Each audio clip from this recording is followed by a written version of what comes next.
Mansouri pour une durée maximale de 10 minutes.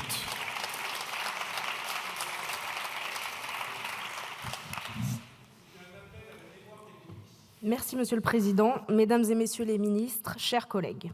Le projet de loi de financement de la sécurité sociale est crucial pour tous les Français.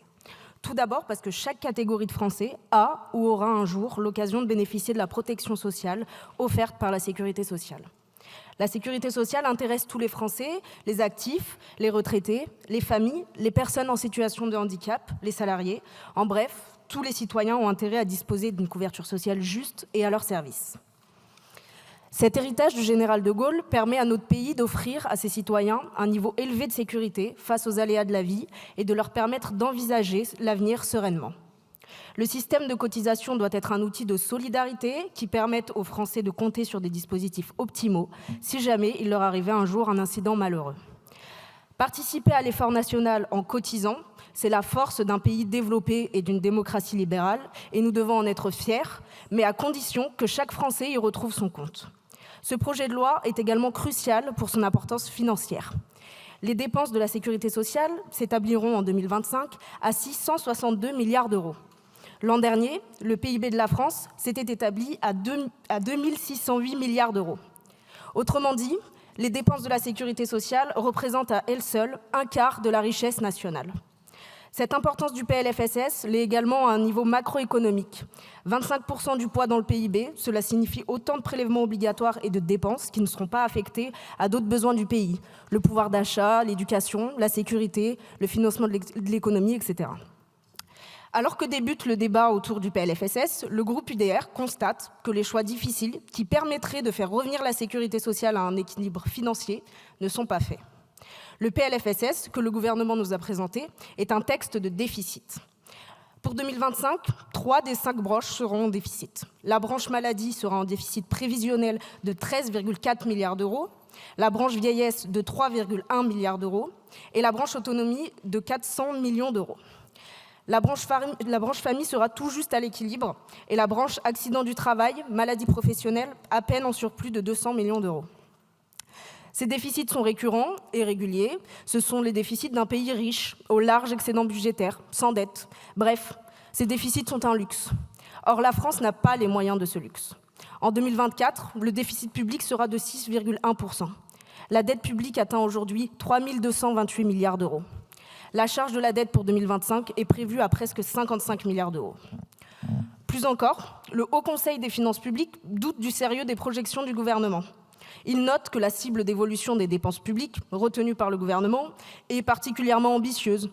Il affirme également que la croissance spontanée des prélèvements obligatoires est un peu élevée compte tenu du caractère optimiste des prévisions de croissance et d'inflation. Autrement dit, les déficits prévus risquent d'être encore plus élevés en réalité à cause de moindres recettes et de plus fortes dépenses. Or, il n'existe aucune raison pour que le système de santé soit en déficit. Il n'a pas à être en excédent, mais l'impératif du gouvernement doit être de s'assurer que les dépenses soient en équilibre avec les recettes, en gardant en tête que l'un des objectifs de la sécurité sociale est de mettre en place une politique de prélèvement en cohérence avec le niveau de croissance et d'emploi. La France est déjà le pays de l'OCDE avec le taux de prélèvement obligatoire le plus élevé. L'objectif du gouvernement aurait dû être de parvenir à un équilibre budgétaire des branches en insistant sur la réduction des dépenses afin de ne pas faire croître le poids déjà important des dépenses de la sécurité sociale au sein de l'économie et surtout de ne pas avoir d'impact sur le pouvoir d'achat des Français. Ce n'est pas le choix qui a été fait par le gouvernement. Les dépenses de l'assurance maladie sont encore en augmentation. Il est certes naturel qu'elles augmentent face au vieillissement de la population et l'inflation du coût des produits et traitements, par exemple. Néanmoins, l'Office national des dépenses de l'assurance maladie est prévu à plus 2,8% pour 2025. Cette augmentation est largement supérieure à l'inflation de 1,8% et à la croissance attendue de 1,1%. Les dépenses de la branche vieillesse sont également en augmentation à 2,2%. Or, ces dépenses sont majoritairement dues au système public de retraite, dont les régimes spéciaux qui sont structurellement déficitaires. Avez-vous pris des mesures pour corriger ce fait? La réponse est non. Nos collègues ont eu l'occasion de le démontrer lors des débats sur le projet de loi de finances. Au lieu de limiter les dépenses, vous vous concentrez sur la hausse des recettes. Autrement dit, vous fuyez vos responsabilités et vous faites le choix d'alourdir un peu plus le fardeau des prélèvements obligatoires qui pèsent sur qui? Sur les Français. Votre projet pour la sécurité sociale est ainsi un véritable florilège de mesurettes visant à trouver des recettes. Augmentation des cotisations sociales sur les bas salaires, fin des exonérations sur l'apprentissage, augmentation des tarifs de consultation chez le médecin, report de l'indexation des retraites, etc., etc. Vous avez beau habiller ces mesures de termes obscurs, les qualifiant de réforme, rationalisation, refonte. Il s'agit bel et bien d'une hausse de la pression sur le pouvoir d'achat des entreprises et des Français. En revanche, lorsqu'il s'agit de s'attaquer aux vrais problèmes, votre projet de loi reste muet. Qu'en est-il de la lutte contre la fraude à l'assurance maladie qui coûte entre 9 et 15 milliards d'euros par an? Qu'en est-il des fausses cartes vitales plus nombreuses que le nombre de Français? Qu'en est-il des prestations versées à des étrangers ne résidant pas en France et dans certains cas qui sont même morts depuis longtemps? Une commission d'enquête de 2022 estimait qu'avec 67 millions d'habitants en France, il y avait 75,3 millions d'assurés sociaux. Il y a donc plus de 7 millions de personnes prises en charge, en plus du nombre de personnes vivant sur le territoire. Qu'en est-il de la réforme des systèmes de retraite publics, structurellement déficitaires, comme la retraite des fonctionnaires territoriaux, responsables aux 2/3 du déficit de la branche vieillesse?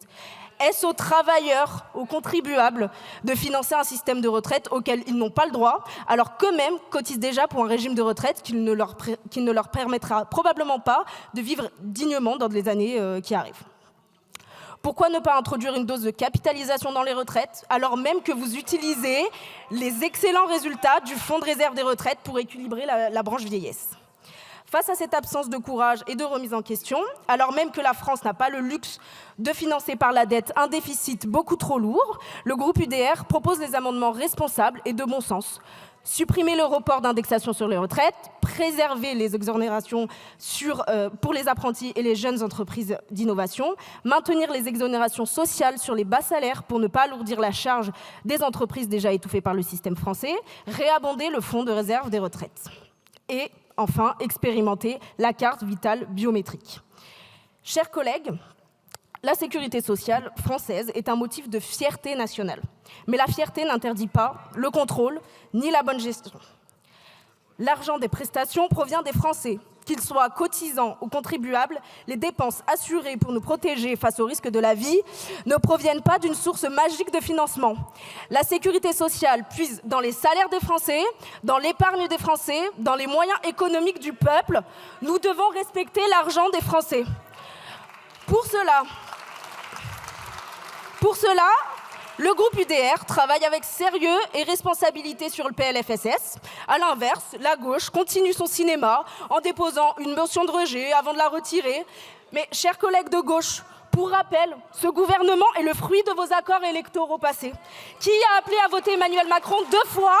Qui a appelé à voter pour les candidats macronistes aux dernières élections législatives? Alors, je sais qu'Halloween approche à grands pas, mais n'essayez pas de vous déguiser en opposant à ce gouvernement. Je vous remercie. Je vous remercie. La parole est à Madame Joëlle Mélin pour une durée de 10 minutes maximum.